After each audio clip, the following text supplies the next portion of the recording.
एक आदमी नमाज पढ़ने के लिए मस्जिद जा रहा था, ठोकर लगी, रात का समय था, ठोकर लगी, गिर गया तो उठा, घर आया, कपड़ा बदला, फिर दोबारा निकला मस्जिद नमाज के लिए, फिर रास्ते में ठोकर लगी, गिर गया, फिर दोबारा घर आया, कपड़ा बदला, वो जाने के लिए नमाज के लिए निकला। रात में घर से जैसे ही निकला, देखा एक आदमी चराग लेकर खड़ा है।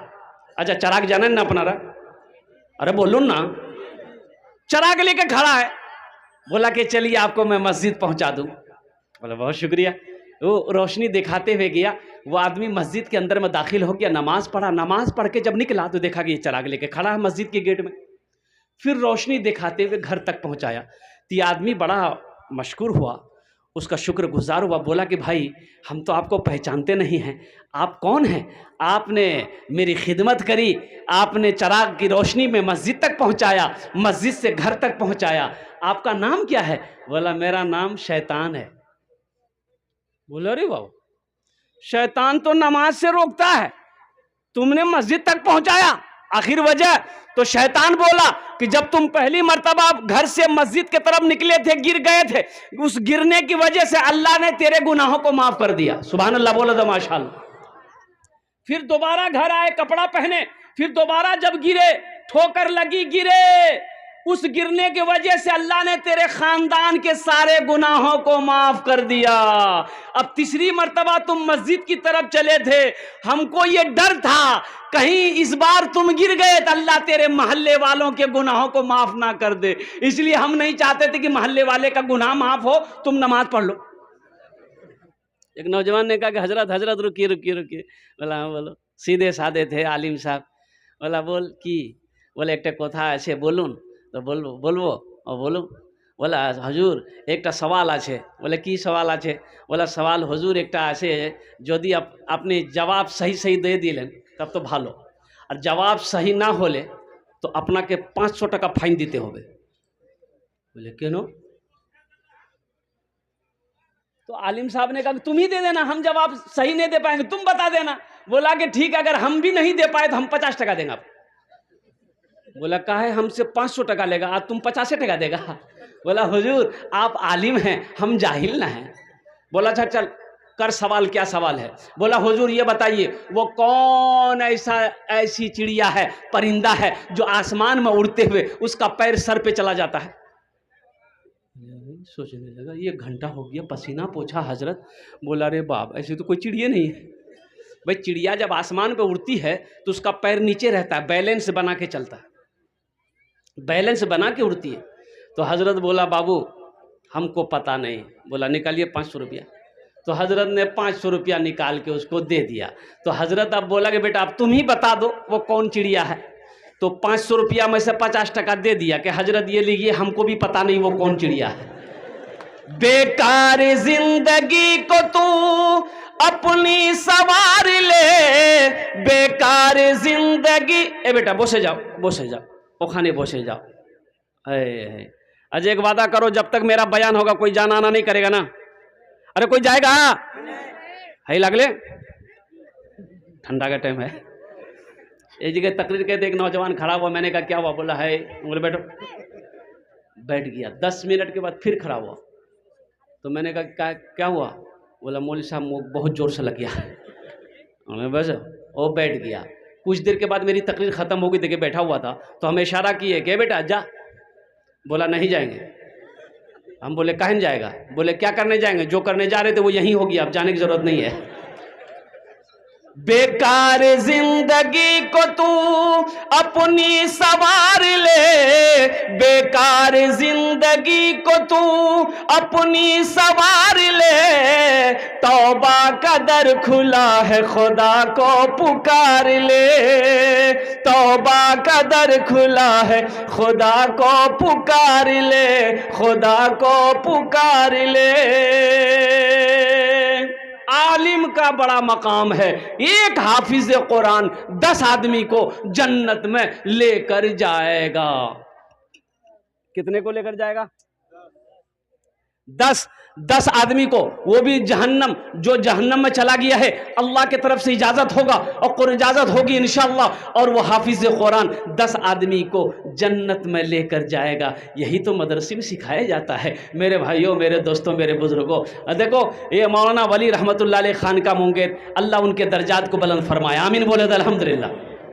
आपने फरमाया उड़ीसा की सरजमीन में कि उड़ीसा के गयूर मुसलमानों, हर घर में कम से कम एक हाफिज कुरान होना चाहिए। हर घर में कम से कम एक हाफिज कुरान। अरे भाई बोलो भाई। लेकिन लोग बनाना नहीं चाहते ना, लोग तो मदरसा में अपने बच्चे को पढ़ाना ही नहीं चाहते।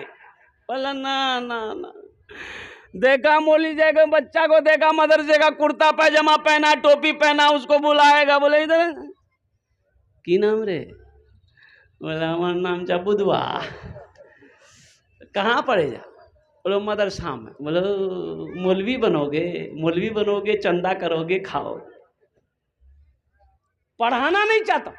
और अफसोस का मकाम तो यह है, अल्लाहु अकबर कबीरा, एक बेटा फॉरवर्ड है, एक बेटा पैदा हुआ एक आदमी का, बड़ा फॉरवर्ड बच्चा, 3-4 साल का बच्चा हुआ ना, ओह मोबाइल में जैसे जैसे देखता था वैसे वैसे नाचता था। मोबाइल में जैसे नाचता था ना, ये भी नाचता था, वहां कमर हिला रहा, ये भी कमर हिला रहा। इसकी माँ बड़ी खुश हो गई, बोला मुन्ना बा जल्दी दौड़, देखिए मुन्ना मेरा कितना स्पट हो गया। उसका बाप दौड़ के आया, बोला कि की भेल। बोला देखिए ये मेरा लड़का, मेरा मुन्ना देखिए कितना चालाक हो गया है, मोबाइल में जैसे जैसे करता है वैसे वैसे ये कर रहा है। कुर्बान जाइए, मोबाइल में जैसे जैसे कमर हिला रहा, मेरा बेटा भी कमर हिला रहा है। तो बाप बोला कि बहुत चालाक होगा, इसको वकील बनाना होगा। वकील में डाल दिया।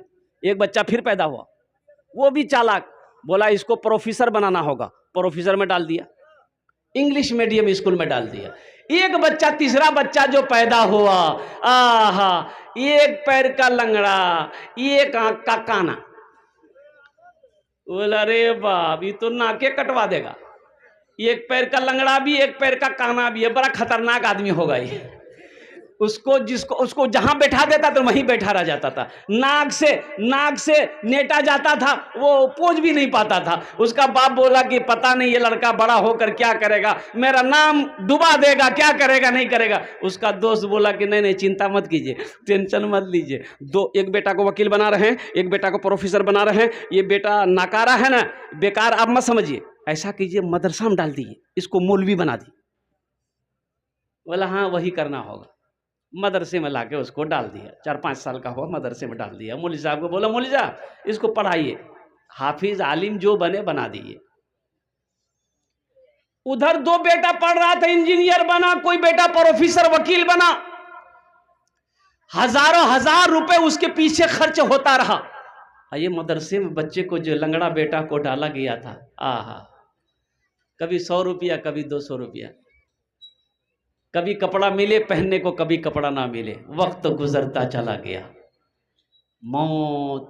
ये बेटा हाफिज कुरान हो गया, अब वो एक बेटा प्रोफेसर हो गया, एक बेटा वकील हो गया। बाप का इंतकाल का वक्त हो गया, इंतकाल कर गया।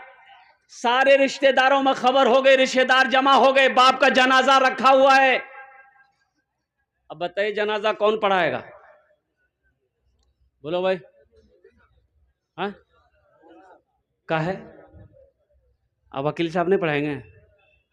लाखों रुपए वकील साहब के पीछे खर्चा किया गया है, तो वकील साहब काहे नहीं पढ़ाएंगे? प्रोफेसर साहब के साथ में लाखों पे लाखों रुपए खर्च किया गया है, प्रोफेसर साहब क्यों नहीं पढ़ाएंगे? इतनी महंगी पढ़ाई पढ़कर वकील साहब आया है। ये बेटा का तो नकारा समझ गया था, इस बेटे को तो बेकार समझकर बाप ने मदरसे में डाला था। और कुर्बान जाओ, वकील साहब से कहा, ए वकील साहब अब्बा का जनाजा पढ़ा दी। वकील साहब हमसे नहीं होगा। काहे ना होगा भाई? कौन पढ़ाएगा? बोला मेरा भाई है हाफिज कुरान लंगड़ा, वही पढ़ाएगा। हजारों के मजमे को चीरता हुआ वही लंगड़ा बेटा जिसको बेकार समझकर मदरसे में डाला गया था, बेकार समझकर मदरसे में आलिम हाफिज बनाया गया था, हजारों के मजमे को चीरता हुआ आगे बढ़ता है, अपने बाप के जनाजे की नमाज पढ़ाता है। तो मुझे ईमानदारी से बताओ, कौन बेटा काम आया? वकील काम आया कि लंगड़ा बेटा हाफिज कुरान काम आया? अरे बोलो ना, कौन काम आया?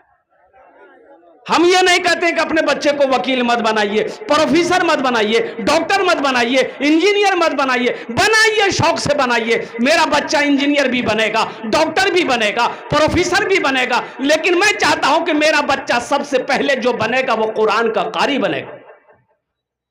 पहले कुरान पढ़ा दो, पहले कुरान पढ़ाओ, फिर अल्हम्दुलिल्लाह 3 साल बच्चे को दे दो बचपन में, उसको पहले अल्लाह तौफीक दे। अभी तो सोशल मीडिया पे एक वीडियो वायरल हुई थी, मात्र 22 दिन के अंदर में, 22 डेज के अंदर में एक बच्चा हाफिज कुरान हुआ। क्या हुआ? एक बच्चा। क्यों आए थे इस दुनिया में?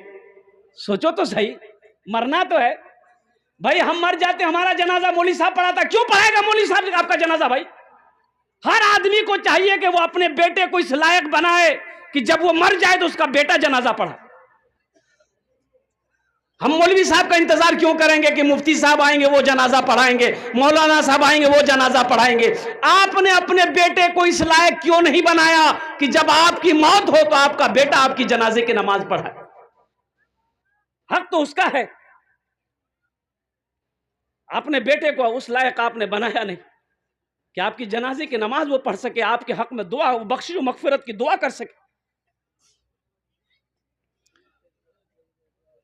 क्यों आए थे इस दुनिया में, जाना है मालूम नहीं। क्यों आए थे इस दुनिया में, जाना है मालूम नहीं। सामाने सफर सब ठीक करो, कब होगा सफर मालूम नहीं। क्यों आए थे इस दुनिया में, जाना है मालूम नहीं। इस घर को बेहतर बनाए हो, जिस घर में रहना है 2 दिन। कितना दिन रहना है? अरे भाई बोलो भाई, कत दिन रह? 2 दिन, 2 दिन 4 दिन एखाने থাকবেন, তারপরে কি হবে? अल्लाह कुरान को जे कुल्लु नफ्सिन ज़ाइक़तुल मौत सुम्मा इलैना तुरजऊन। हर शख्स को मौत का मजा चखना है, फिर तुम सबको मेरे पास आना है। ढेर चालाकी काज करबे ना, ओखाने चालाकी काज करबे ना। যত চালাকি কত এখানে করে নো, ওখানে চালাকি চলবে না। एक आदमी को पटना जाना था। कहां जाना था बोलो भाई? पटना जाना था, ट्रेन पकड़ना था पटना का, कटिहार में। कटिहार स्टेशन गया, अब वो रात का समय है, ट्रेन खुलने वाली है, ये डिब्बे में चढ़ा। डिब्बे में जो चढ़ा तो देखा इतनी भीड़, पैर रखने की जगह नहीं। ये आदमी बड़ा चालाक था, बड़ा होशियार था। सोचा रे बाप, हमको पटना जाना, आप खड़े होने की जगह नहीं है तो हम पटना पहुंचेंगे कैसे? बोला नहीं, यहां कुछ दिमाग लगाना होगा। वो चिल्लाया, लाइट भी कम थी, रात का समय, चिल्लाया सांप सांप सांप सांप सांप। अब सांप की आवाज जो टकराई तो डब्बे में हरकम बच गया। कोई उसको ढकेल रहा, कोई उसको ढकेल रहा, कोई खिड़की से निकल रहा, कोई गेटे से कूद रहा। देखते देखते पूरा डिब्बा खाली हो गया। ये आदमी बोला कि अब हम पटना पहुंच जाएंगे। सीट खाली हो गई, चाहे एक चादर बिछाए, एक चादर ओढ़ा, सो गया। नींद आ गई। सुबह हो गई तो चाय वाला स्टेशन में चाय बेचता ना भाई, अरे बोलिए ना, चाय ले लो, चाय ले लो, चाय पी लो। इसकी नींद खुल गई, चाय वाले को बुलाया, बोला भाई इधर आओ, चाय पी लो। तो चाय वाले ने चाय दिया। तो ये चाय वाले से पूछता है कि गाड़ी पटना पहुंच गई? तो चाय वाला बोला पटना, ये तो कटिहार है। बोला अरे हम पटना वाली ट्रेन में बैठे थे, ये कटिहार कैसे है? बोला नहीं, आप ट्रेन सही में बैठे थे, वो ट्रेन सही थी, लेकिन एक आदमी इस डिब्बे में सांप देख लिया था, इसलिए कोई पैसेंजर इसमें चढ़ने नहीं मांग रहा था। ये बात रेलवे महकमा को ऊपर में पता चल गया कि इस डिब्बे में सांप पहुंच गया है, कोई पैसेंजर नहीं चढ़ने मांग रहा है, तो ऊपर से ऑर्डर दिया कि इस डिब्बे को छांट के कटिहार में छोड़ दो, बाकी डिब्बा लेकर पटना चले जाओ। वाला ढेर चालाकी कर दिए हम, इसलिए ज्यादा चालाक ना बनो। ज्यादा चालाक पहले हलाक होता है, ज्यादा चालाक आदमी गड्ढे में गिर जाता है। इस घर को बेहतर बनाए हो जिस घर में रहना है 2 दिन, इस घर को बेहतर बनाए हो जिस घर में रहना है 2 दिन, और जिस घर में हमेशा रहना है, कैसा होगा वो घर मालूम नहीं, क्यों आए थे इस दुनिया में जाना है मालूम नहीं। सामाने सफर सब ठीक करो, कब होगा सफर मालूम नहीं, क्यों आए थे इस दुनिया में। इंशाअल्लाह अमल करेंगे, हाथ उठा के वादा करो इंशाअल्लाह अमल करेंगे। अपने बच्चों को कुरान पढ़ाएंगे, अपने बच्चे को हाफिज कुरान बनाएंगे, अपने बच्चे को आलिम दीन बनाएंगे। अल्हम्दुलिल्लाह मास्टर भी बनाइए, इंजीनियर भी बनाइए, डॉक्टर भी बनाइए, वकील भी बनाइए, प्रोफेसर भी बनाइए। हमारी कौम को मास्टर की भी ज़रूरत है, इंजीनियर की भी ज़रूरत है, अच्छे डॉक्टरों की भी ज़रूरत है, वह अच्छे वकील की भी ज़रूरत है। लेकिन मेरे भाइयों, दुनियावी पढ़ाई के चक्कर में, दुनिया कमाने के चक्कर में कुरान को ना पढ़ना, अपने बच्चे को दीनी तालीम ना देना, ये सबसे बड़ा बेवकूफ़ी है, ये जहालत है, और अल्लाह के रसूल सल्लल्लाहु अलैहि वसल्लम की ये नाराज़गी है। तलबुल इल्म फरीदतुन अला कुल्ले मुस्लिमतियों मुस्लिमा, इल्म दीन का हासिल करना हर एक मुसलमान, औरत हो या मर्द है, फर्ज है। औरत हो या मर्द हो। ए बेटा, ए क्या हुआ, लग गया है, जा जा जा जा जा रहे जल्दी रे, एक खाने को रे दिविंदर। दीन का तलब करना, इल्म दीन का हासिल करना औरत और मर्द दोनों पर फर्ज है। जैसे 5 वक्त की नमाज पढ़ना फर्ज है, अल्लाह ने दौलत दिया है तो आपके ऊपर में ज़कात फर्ज है, खाने काबा का 1 मरतबा हज करना फर्ज है, उसी तरीके से इल्म दीन का पढ़ना हासिल करना औरत और मर्द दोनों पर फर्ज है। इंशाअल्लाह अमल करेंगे, इंशाअल्लाह अमल करेंगे। अल्हम्दुलिल्लाह अपने बच्चों को कुरान पढ़ाओ, अपने बच्चों को देखिए, कुरान बरकतों वाली किताब है, रहमतों वाली किताब है, हिदायत वाली किताब है। इस किताब को घर के अंदर में सिर्फ रखना ही ज़रूरी नहीं है, रखकर इस किताब को पढ़ना ज़रूरी। कुरान की तिलावत करो, घर में बरकत आएगी, रहमतों का नुज़ूल होगा, शैतान भागेगा, शैतान भागेगा। शैतान बड़ा जिद्दी है, शैतान बड़ा, अरे बोलो बोलो भाई। एक मर्तबा एक आदमी दीवार के साये में सो रहा था, दीवार के साये में सो रहा था, एक आदमी आया, उसका हाथ पकड़ा, घसीट के हटाया, जैसे ही हटाया दीवार गिर गई। हाँ, ती आदमी बोला कि भाई अब बहुत बहुत शुक्रिया, आप मेरी जान बचा दिए भाई। आपका नाम क्या है? बोला मेरा नाम है शैतान। बोला अरे शैतान और नेक अमल, आपने मेरी जान कैसे बचाई? शैतान तो जान नहीं बचाता, शैतान तो मारता परेशान करता है, आपने मेरी जान कैसे बचाई? तो शैतान बोला कि मैंने उलमा से सुना है, जो दीवार के साए में दबकर, दीवार के साए में दबकर मर जाए वो शहीदी मौत मरता है। इसलिए हम नहीं चाहते हैं कि तुम शहीदी मौत मरो, आम मौत मरो। बड़ा जिद्दी है।